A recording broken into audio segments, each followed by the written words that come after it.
Pernahkah kamu membayangkan sebuah kota yang berubah seketika menjadi lautan api? Bandung pada tahun 1946 mengalami momen yang tidak akan pernah terlupakan. Bayangkan, sebuah kota yang biasanya ramai dengan tawa dan aktivitas, tiba-tiba berubah menjadi lautan api. Inilah momen bersejarah yang dikenal sebagai Bandung, Lautan Api. Pasukan sekutu datang pada Oktober 1945 dengan tujuan mulanya melucuti senjata Jepang dan membebaskan tawanan perang. Namun ternyata memiliki agenda untuk menguasai kembali Indonesia, termasuk Bandung. Pada 12 Oktober 1945, Sekutu mengeluarkan ultimatum pertama, di mana mereka meminta rakyat Indonesia untuk menyerahkan senjata hasil rampasan dari Jepang dan mengosongkan wilayah Bandung Utara, tepatnya perpindahan warga Bandung Utara ke Bandung Selatan dengan batas rel kereta api. Ultimatum ini ditolak oleh rakyat dan pasukan Republik Indonesia. Lalu pada 24 November 1945, pasukan RI melakukan serangan ke markas Sekutu. Angkatan Perang Republik Indonesia menyerang markas-markas Sekutu di Bandung Utara, termasuk Hotel Homan dan Hotel Preanger. Pada 27 November 1945, Sekutu kembali memberi ultimatum untuk mengosongkan Bandung Utara hingga batas waktu 29 November 1945 jam 12.00. Ultimatum lagi-lagi tidak dipatuhi.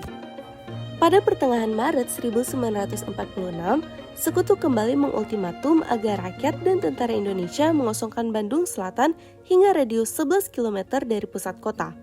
Rakyat Indonesia tahu tidak mampu melawan kekuatan Sekutu, dan tekanan pun terus meningkat. Untuk mencegah Sekutu dan NICA menguasai Bandung, Kolonel A.H. Nasution sebagai Komandan Divisi 3 Tentara Republik Indonesia memerintahkan strategi bumi hangus. Seluruh warga Bandung mulai mengungsi ke daerah pegunungan di selatan kota, sementara rumah-rumah, toko, dan bangunan penting dibakar habis secara sukarela oleh rakyat dan tentara. Pembakaran dimulai sejak pukul 8 malam pada 23 Maret 1946 dan berlangsung hingga keesokan harinya hingga kota menjadi lautan api.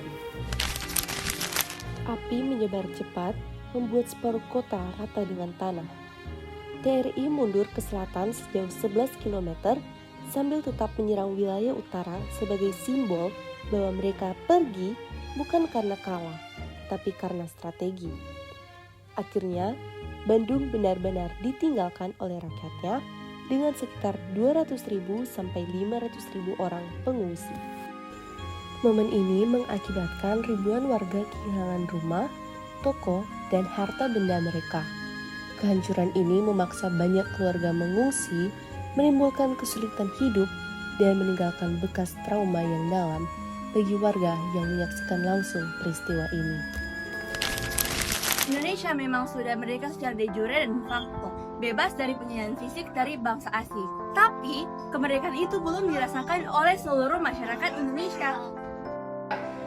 Di bidang ekonomi misalnya, banyak perusahaan asing yang masih menguasai sumber daya alam Indonesia.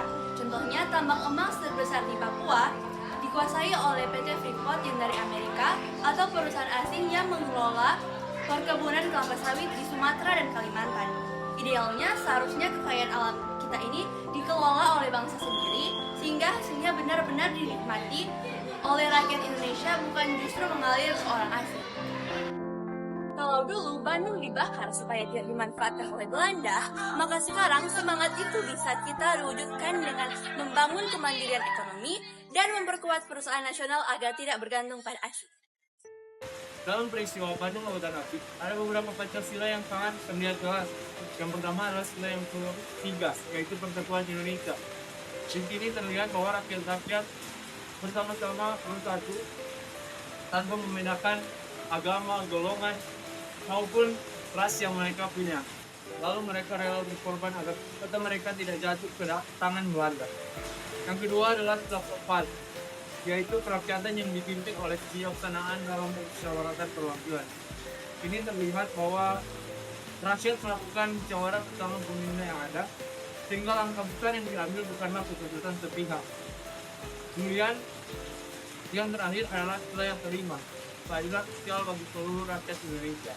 Diwujudkan lewat pengorbanan yang dilakukan bukan untuk kepentingan pribadi, namun untuk seluruh bangsa.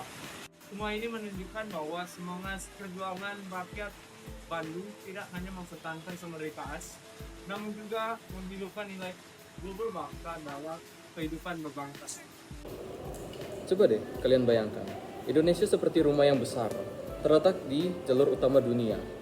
Rumahnya megah, penuh dengan rempah-rempah, hutan hijau, ditambah lagi dengan tambang emas, membuat negara-negara lain iri dengan posisinya. Tambah lagi, posisinya yang strategis, di mana Indonesia diapit oleh 2 benua dan juga 2 samudra, yang membuat perdagangannya tepat di depan pintu. Di dalam rumah ini terdapat ribuan suku yang berwarna dan beragam. Tambah lagi dengan penduduknya yang ramah serta memiliki semangat yang besar. Tetapi rumah ini tidak sepenuhnya sempurna. Banyak sekali masalah seperti pembangunan yang tidak merata, birokrasi berlebih, dan juga ketergantungan sumber daya alam yang sangat besar. Padahal peluang dari rumah ini sangatlah besar, mulai dari pariwisata, ekonomi digital, dan untuk solusinya cukup jelas, perbaiki birokrasi, ratakan infrastruktur, serta pendidikan, dan tingkatkan teknologi. Tambah lagi, jaga persatuan Indonesia. Peran pendidikan dan pelajar di masa kini adalah dengan melanjutkan perjuangan bangsa dengan cara yang lebih modern dan relevansi dengan zaman sekarang. Pendidikan membentuk generasi muda untuk bisa menggunakan teknologi dan cerdas dan berkarakter serta cinta tanah air. Sementara itu pelajar harus berjuang melalui ilmu dan karya nyata.